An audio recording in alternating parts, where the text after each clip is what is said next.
Hello, welcome to my presentation. I'm happy to have you all here, and this topic will be about why Goku is unable to bypass infinity, and why Goldo is the strongest Dragon Ball Z character in the entire verse.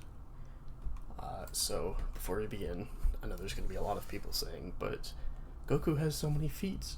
He's destroyed planets, he's punched through space and galaxy stuff and beaten the god of destruction of the universe. To all the power scalers, this is you. You're stinky.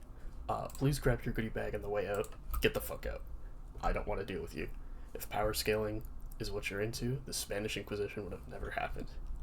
Anyway, we need to calculate infinity's distance and instant transmission speed.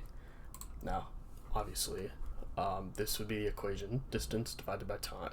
Distance divided by speed equals time. Infinity. The distance is infinity, because it's infinity, and the speed would also be infinity because it's instant. That would be the time. But infinity divided by infinity isn't a thing. You can't divide infinity. It's a concept. So instead, we can substitute it with a number so big it equals infinity divided by itself, the same number, because it would be an instant speed and infinite distance. Distance divided by speed in this case would never equal 0. It's the same number. Even if you increased speed by any amount, the number will never reach 0. Time can never be 0. Therefore, Goku cannot bypass infinity. But Goku can teleport through space and between planets instantly, which is a very not good point. Let's say X is the distance that Goku can teleport.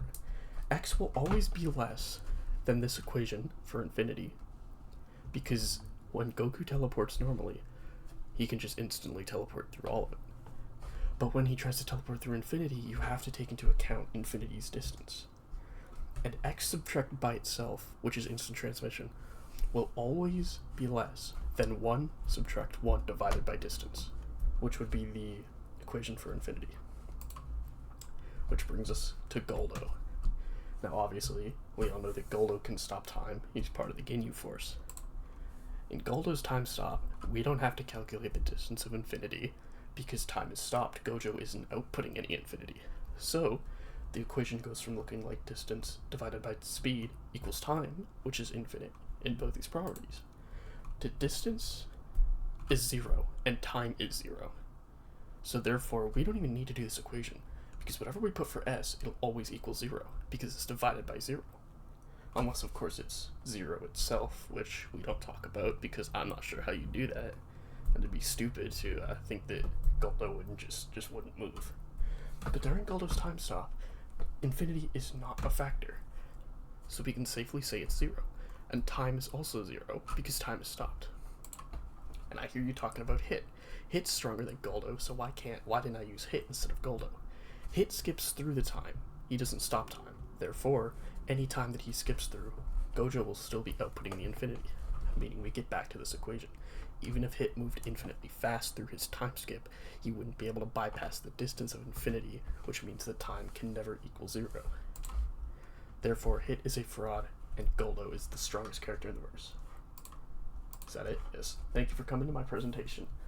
Please feel free to grab your goodie bag on the way out. And yeah, thank you. I'll see you next time.